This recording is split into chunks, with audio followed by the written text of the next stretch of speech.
Well, hello, Pastor Ray Barnett here, and I want to welcome you to another edition of God's Answers for Anxiety and Depression. I want to wish everyone a good morning, or a good afternoon, or a good evening, depending on what time you're watching this broadcast. Today, actually, it's another nice day, a little cloudy at the moment. And we've had a kind of a mix of both sun and clouds. Again, another day that feels very much like fall, even though it's only, August the 19th. But it's really beautiful weather. And almost every day I say the same thing. It's been a really beautiful summer, and this is my kind of weather. Low in humidity, sunshine, and still can get outdoors wearing a t-shirt. And yet, and we still got plenty of time to go before winter strikes us. All right, let's jump right into the lesson for today. Starting this week on Monday, though I mentioned it last week, I started to just mention the fact that muscles can educate the brain. And with that, Monday and Tuesday, which was yesterday and the day before, I was bringing to you some of the particulars, some of the dynamics. So I'd like to continue on with that and start by saying that I really hope that with these lessons that you are receiving, that you are actually practicing them, always keeping in mind that they're not going to be easy. So I've shared with you several times the difference between something that is simple and something that is easy. The instructions that you get in this course, in these lessons, are very simple. But the performance of them is not easy. It's not easy to find yourself in a position in life, for one reason or the other, where you're down in the doldrums of depression, or very much agitated and somewhat listless from problems with anxiety and so on. And I just want to, encourage you that this is not easy to do. But it must be done. So I actually want to start off today by talking about practice. That it is my sincere desire that you are actually practicing these things, putting them into work. Little fact of life. As a teacher, there's a truth to what I'm about to, a good truth, or a good amount of truth, to what I'm about to tell you. If you speak to any audience, large or small, no matter what the subject is, and give them the impression that they are actually thinking, when in fact your presentation has not really caused them to think a whole lot, they'll love you. On the other hand, if you have an audience, and especially if it's one that's consistent, meaning like a class, and you have to make, or it's required that the people in the class really have to think, they will not take that so well. Well, of course, there's exceptions to both sides of that truth. However, human nature dictates that we want things as comfortable as possible. We want things as easy as possible, which in the ordinary sense of things is not terribly wrong. But when it comes to the issues that we're dealing with here on this channel, anxiety, panic, depression, I've not even touched some of the deeper subjects, and mainly because they become so specific: bipolar depression, schizophrenia, schizoid affective, and run through a whole long list of these specific mental health disorders. And I don't think that in the future we're going to touch on them much either, because they become, the audience is narrow enough as it is, and I don't want to make it any more restricted. In any case, if you present people, as you could tell from watching all the advertisements on television, from everything to how to have 5-minute, rock hard abs, to the presentation of an idea that you take this pill and your depression will just go away. Now, I'm not saying that those who do the advertising say that. And if asked, they would certainly deny. Well, no, that's not what we're saying. But if you just read through, you'll see that that's the impression that you're left with. Some come right out and say, for 5 minutes a day, you can have abs as flat as an ironing board. But it's not true. The old adage here applies. If it sounds too good to be true, it is.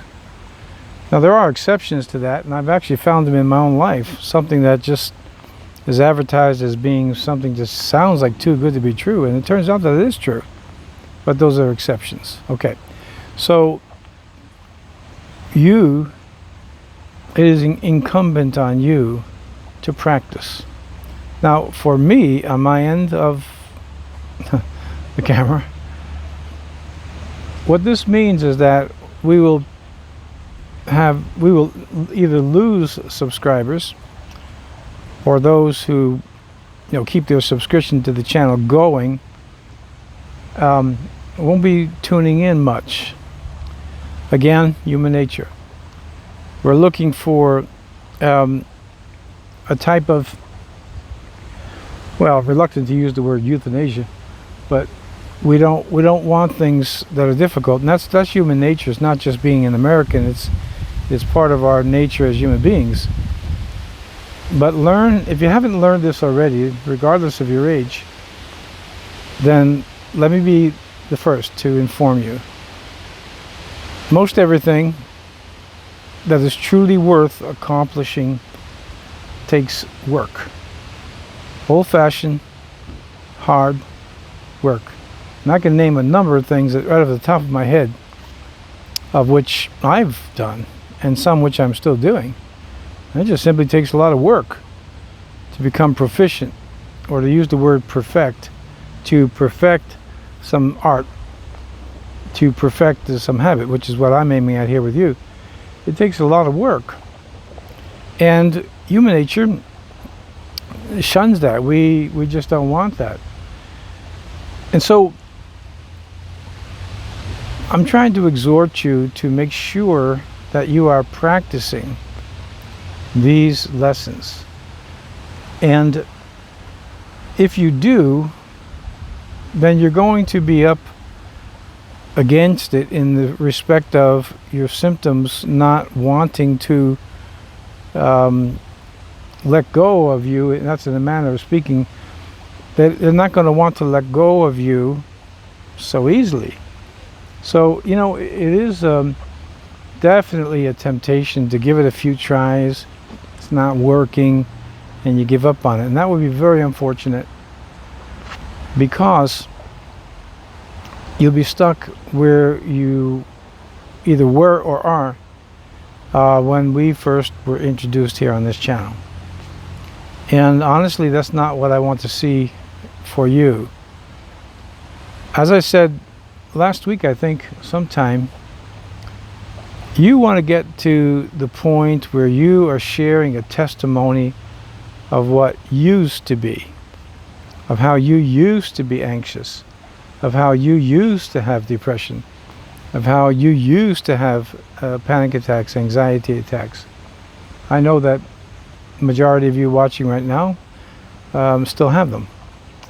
And so what I'm aiming at for you and with you is to arrive at a place where we're talking, at least you're talking, about the past, how it used to be. Which, by the way, that's the case with me.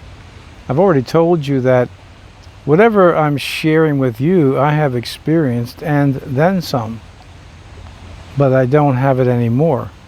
Yes, symptoms do return. We've established that. I've established that with you. Symptoms just have a way of coming back, primarily because of the weakness or the inherent weakness of the nervous system.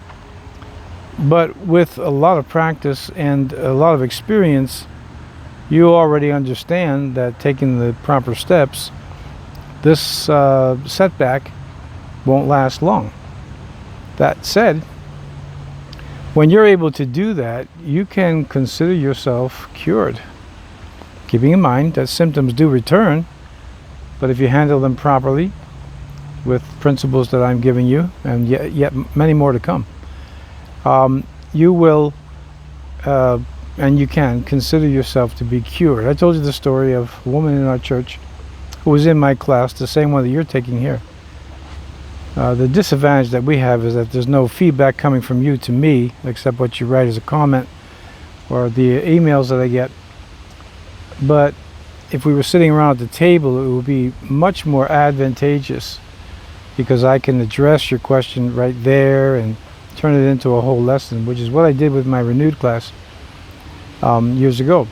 In any case, I had this one woman who for 33 years had schizophrenia, and she had all the classic symptoms, and I might add that she had all the classic types of therapy, from all the numerous pharmaceuticals, psychotropic drugs, and so on, to electric shock treatments, and was never out of an institution for more than 2 weeks at a time in the course of over 30 years.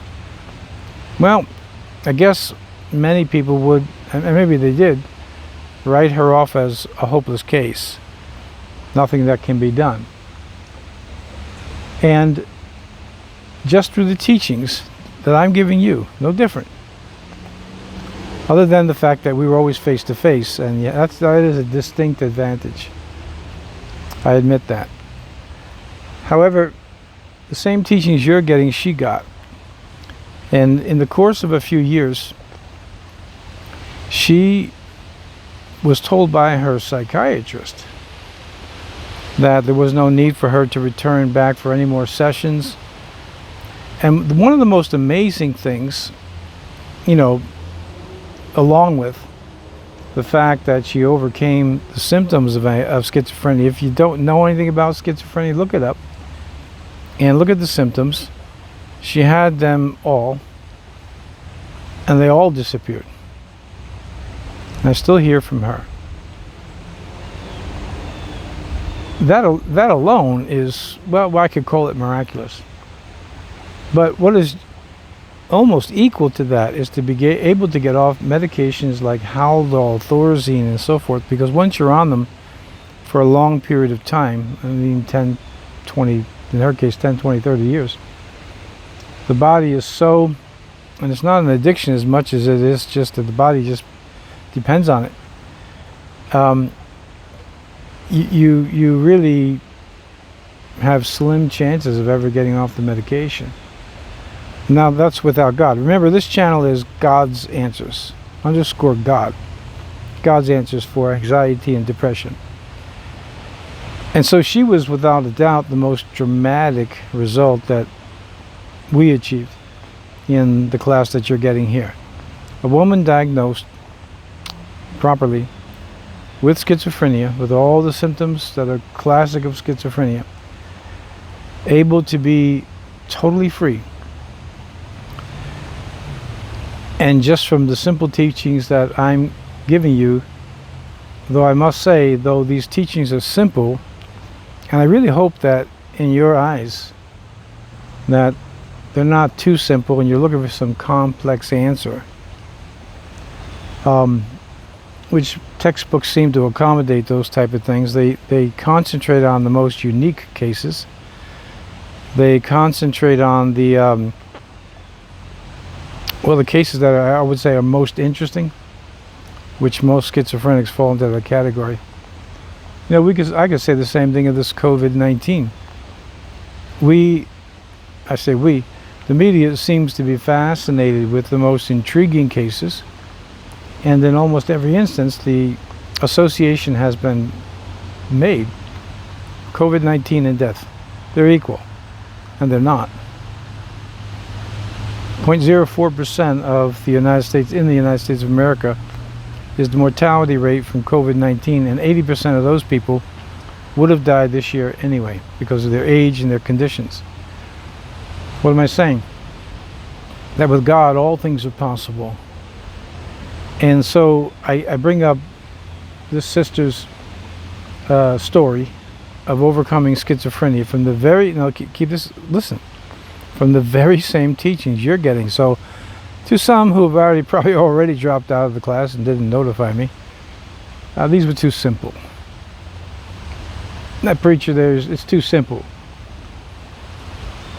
And, probably not much I could do about that. But for those of you who are hanging in, I'm telling you that this works. But Debbie, which is her name, Debbie did something, well, the whole class did the same thing. And those that came and went, I told you this before, months ago, those that came and went, tried a few sessions, this ain't working, whatever. They didn't do well. And as far as I know from some of the reports I hear, they're still not doing well. Why? Because they didn't practice. And they had all the excuses as to why they're not practicing. And they're still, and that's unfortunate, but they're still in the doldrums of depression. They're still in the torment and torture of anxieties and depression, depressions too. Anxiety attacks, panic attacks. It's a shame. But the people there was about a dozen that came faithfully on Saturdays, that's when we had the class, practiced what I shared with them. Every single one of them did very, very well. Many of them were able to get off their medications, which, by the way, I don't tell people what medications to get on, what medications to get off. I don't advise people. In fact, I advise most people to stay on their medications and discuss it with your medical doctor who's prescribing them.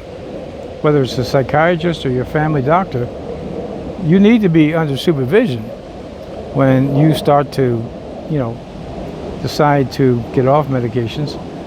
I never advise anybody to get off their medications. What I do tell people is this: when the cure comes, your body will no longer need it, and it will kind of give you indications.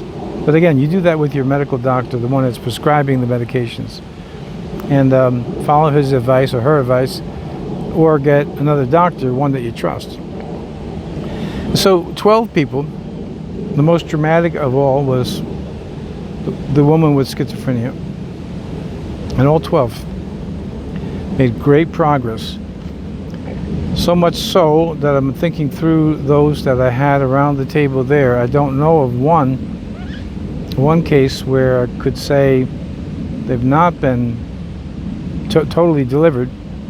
And the exception to that may be for those who somewhere then after they were receiving great deliverance from these symptoms, or their symptoms, then somehow fell back into the old habits. But the practice of it is what is key. If you're not moving the muscles during a depression may not get worse, it won't get better. If you're not keeping the muscles still and not giving them commands to not touch that phone, remember the muscles around the mouth? I was sharing that with you at the end of the broadcast yesterday. You got muscles that go around here, right? And to keep the mouth under control, we discussed on one lesson, again, months ago, that words, when they're used in a glib fashion, the excruciating headache, the splitting headache, the pain that's unbearable, when we add adjectives like that, we're creating more tension. So we have to control the muscles of our mouth. It's not wrong to say you have a headache. Just simply say that you have a headache. I know a person who doesn't say very bad, they'll say very, very, very bad.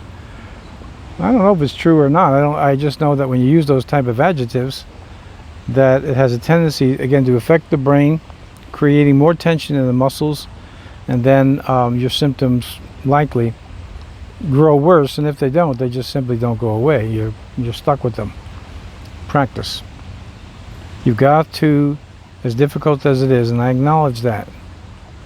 Believe me, I know. But you must put these lessons into practice. Okay. So with that exhortation, let me just quickly go over this association between the skeletal muscles. Again, we'll use the figure 650 of them, though some say 640 and some say as high as 800, but we'll use 650. That's a standard number. And these muscles play a big role in educating and re-educating the brain, especially when it's in a state of defeat, which certainly the depression is a state of defeat, and anxiety as well. Depression, anxiety, they go hand in hand. One is more dominant while the other is more recessive, but they're usually found, you find them both going together. It's like a marriage, with one person being more dominant, the other more recessive or passive. But the muscles have to be controlled. In the case of a depression, you've got to make them move. Go do those dishes, go do those chores, go take that time out with your friends and family and go to that fellowship or whatever it may be. With anxiety, somewhat just the reverse. Although I got to tell you this, and maybe some broadcast I'll get into it, is that how exercise, which is not a huge topic in the Bible, the Bible does mention that bodily exercise does profit, and it says profits a little, which in reference to our spiritual life, it does profit just a little. But it doesn't say that there's no profit in it at all. And I've always found great relief and release in physical exercise. Moving the muscles for depression, keeping the muscles from moving, exercise being an exception for anxiety, is just something that you should do to control them and stop the fidgeting, stop moving of the leg, the tapping of the hands. I'm a drummer, so I think there's some reasonable excuse for me to tap my hands, but you can drive some other people crazy. But drummers do that. I turn my dashboard. Every drummer turns their whole dashboard into a kit. You know, what's the snare, where's the bass, and what have you. But ordinarily, it's just not a good habit, because it just keeps the tension going as you're drumming the fingers, or you have, nervous habits that, some you can't control, like maybe a tick, but others you can. And so just keep it in mind that muscles play a very big role in educating and in re-educating the brain, particularly for our purposes, for nervous patients, nervous persons or people with some type of condition related to the nervous system, such as we have with nervous conditions.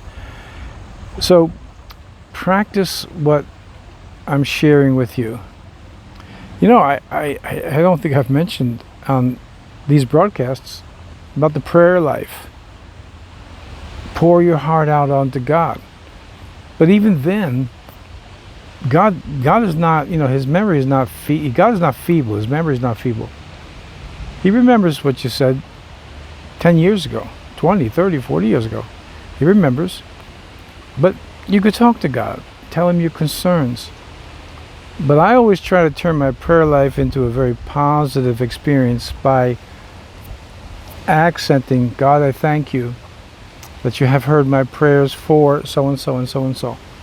This way I don't turn my prayer life into just a kind of an exalted complaint session. It's good. It's okay to complain to God. I mean, about your condition. You just don't want to do that every single time, because it's the same bad habit. All right. That's enough for today. I concentrated, as you know, very heavily on practicing, as these are always ad hoc. I don't do this with notes. I just come with a certain few ideas in my head and do pretty much the same as I do when I preach. Try to let the Lord lead me, because only He knows exactly what your need is today. And today, I accented very heavily that you need to practice. So I'm assuming there's quite a few of you out there that need to hear this. Let me pray for you. Father, I just ask you to help those watching that have been watching to not be discouraged and to practice. Make sure, God, to give them grace so that they will be able to build up new habits. And I ask that in Jesus' name. Amen. All right, so we're at the end of another broadcast. I'm glad that you were with me. Always hoping these teachings help you. If you want to and haven't subscribed, we're picking up subscribers every week. If you haven't subscribed and you want to stay with me with these lessons, please subscribe and make sure you hit the notification button as well. All right, God willing, I'll be with you here again tomorrow on God's answers for anxiety and depression. Thanks for being with me, and God bless until tomorrow.